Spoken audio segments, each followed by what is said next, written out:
নমস্কার বন্ধুরা, আমি ঝর্ণা। আমার চ্যানেল ফৌজিয়ান লাইফে সবাইকে স্বাগতম। তো দেখো, সকালটা শুরু হলো গ্রীষ্মের একটা সকালে রোদ মাখা একটা সকাল নিয়ে সকালটা শুরু করলাম। আর তোমরা সব কেমন আছো? আমি আমার ভিডিওটা এখান থেকেই শুরু করছি। আর সকালের দিকে যা হয়, প্রথমেই কিচেনে চলে যেতে হয়। আর কিচেনে যেয়ে প্রথমেই ব্রেকফাস্ট বানাতে হয় বর আর ছেলের জন্য। তো আজকে বানাবো ধোসা। তো ঠিক ধোসাও নয়, এটা একটা উড়িষ্যার একটা খাবার, যেটার নাম হচ্ছে চাকলি। তো এটা খেতে খুব ভালো, ধোসার মতো টেস্ট হয় আর নরম হয়, খুব রুটির মতো নরম হয়, যেমন গলা রুটি সেই মতো, কিন্তু দেখতে পুরো ধোসার মতনই লাগে, যে ধোসা যেমন বানায় সেরকম টাইপেরই, কিন্তু এটা খেতে খুবই টেস্টি। আর একই যেমন ধোসা চাল ডাল ভিজিয়ে করে সেরকমই, কিন্তু এটার নিয়ম পদ্ধতিটা একটু আলাদা। তো এটা দেখো একটু মোটা টাইপের হবে। ধোসা বানাতে গেলে যেমন হচ্ছে একটু পাতলা টাইপের হয়, এটা একটু মোটা হয়। আর এটা এই যে ছেলে টিফিনে দিয়ে দিয়েছিলাম, ছেলে খেয়ে যাবে। ও টিভি দেখতে দেখতে খাচ্ছে, কারণ সকালের টাইমে ওকে রেডি করে বস করিয়ে দিই আর ও একটু খেয়ে নেয়। আর এখানে আমি বরের জন্য টিফিন রেডি করেছি, প্লেট রেডি করেছি, ওর জন্য দুটো বানিয়ে নিয়েছি। আর এখানে আলুর মশলা দিয়েই বানিয়ে দিয়েছি, কারণ আলুর মশলার সাথে চাটনি। আর চাটনি ছেলে নিয়ে যাবে না, কারণ এখন গরমকাল আর চাটনি খারাপ হয়ে যায়। তো এখন ওকে চাটনিটা দিইনি। তো আমি সস দিয়ে দেবো, ছেলে সস নিয়ে খেয়ে সসের সঙ্গে নেবে।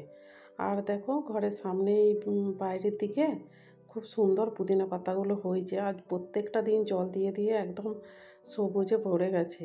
আর তার মাঝখানে একটা কুমড়ো শাকের চারা বেরিয়েছে, খুব সুন্দর লাগছে, তাই ভাবলাম একটু ভিডিওই করি। আর এইখানে দুপুরে খাওয়ার জন্য রেডি করে নিয়েছি। আজকে বানাবো ভেন্ডির সবজি আর ডিমের কারি ঠিক না, এটা হচ্ছে ডিম তেলানি। কারণ আমি একটা ভিডিওতে দেখলাম যে এরকম করেই বানাই, তো বানালাম আর বানিয়ে নিয়েছি। যদি রেসিপি চাও তাহলে কমেন্ট করবে, রেসিপিটাও দিয়ে দেবো। আর এখানে আমি বলছিলাম কদিন ধরেই আমার ফ্রিজ খারাপ হয়ে গেছে, ফ্রিজটা একদম চলছিল না, বন্ধ হয়ে গিয়েছিল। তো সবজিগুলো না খুব খারাপ হয়ে যাচ্ছিলো। আর এই গরমের দিকে টাটকা রাখার জন্য সবজিগুলোকে আমি এইভাবেই রাখি, কারণ পটল আর শসাকে এরকমভাবে জলে রাখলে 3 দিন পর্যন্ত ভালো থাকবে। আর জলটা যদি লাস্টের দিকে 2 দিন তো ভালোই থাকে, জলটা একবার চেঞ্জ করে নিলে তাহলে আরও খুব ভালো থাকে, একদম টাটকাই থাকে। তো আমি এইভাবেই সবজিটাকে ঢাকা দিয়ে রেখে দিলাম। আর বাইরের দিকে একটু দেখি, চলো কীরকম ওয়েদার। দেখতেই পাচ্ছ পুরো একদম খাঁ খাঁ করছে চারদিকটা। আর এইখানে আমার ডিমের তেলানি রেডি। এটা মশলা কষে আর কাঁচা ডিম দিয়ে এটা বানাতে হয়, খুব টেস্টি হয়, দারুণ খেতে সুন্দর লাগে। ভাত দিয়ে তো হয় যে চিকেনের মতো টেস্ট। আর সাথে একটু বানিয়ে নেবো রায়তা, কারণ হচ্ছে এই দুপুরের দিকে একটু রায়তাটা গরমের দিকে ভালোই লাগে। আর টক দই তো খাওয়া সবারই দরকার, কারণ এই যা গরম পড়েছে।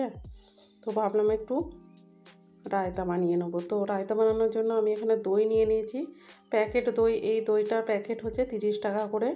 তো এখানে দোকানে পাওয়া যায়, তো আমি ওখান থেকেই নিয়ে এসেছিলাম। একটু শসা, পেঁয়াজ আর একটু হালকা লঙ্কা দিয়ে দেবো। তো শসাটাকে ভালো করে ছিলে আর ছিলকাগুলোকে আমি ডাস্টবিনে ফেলে দেবো।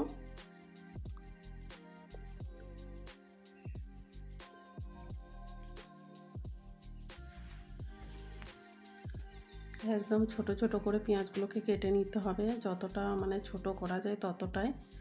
তো আর আমি শসাটাকে ভাবছি কাদ্দুকাস করে দেবো, ওই ঝুটি ঝুটি করে কেটে দেবো। এমনি কেটে দিলেও হয়, যেমন হাতে করে কাটে সেরকম করে দিলেও হয়, কিন্তু সেরকম করে দিলে একটু মোটা মোটা রয়ে যায়, তো ছেলে চিবোতে চায় না। তো এমনি শসা দিলে খেয়ে নেবে, কিন্তু দইয়ের সঙ্গে ওই চিবি চিবি খেতে পছন্দ করে না, পেঁয়াজটা খেয়ে নেয়। তো ভাবলাম এরকমভাবে আমি শসাটাকে যদি একটু কাদ্দুকাস্ত করে দিই তাহলে আরও ভালো লাগবে। শসাটা ওর মুখে পড়বে না, বুঝতে পারবে না, পেঁয়াজটা পড়বে।